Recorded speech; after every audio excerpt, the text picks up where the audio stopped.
நான் உங்க doctor Asha ravine பேசுறேன்.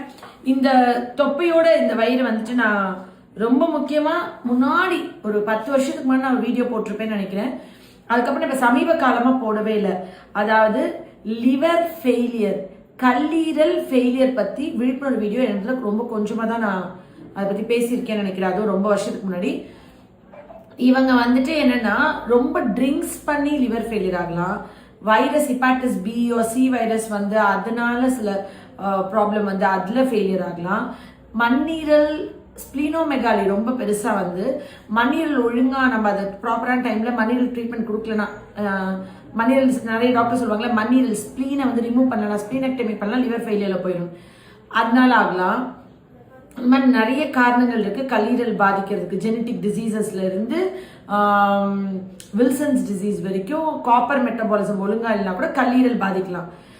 மிட் நைட் பிரியாணி, லேட் டைம்ல சாப்பிட்றது, டைமுக்கு சாப்பிடாம இருக்கிறது, ஃபேட்டி லிவர், 5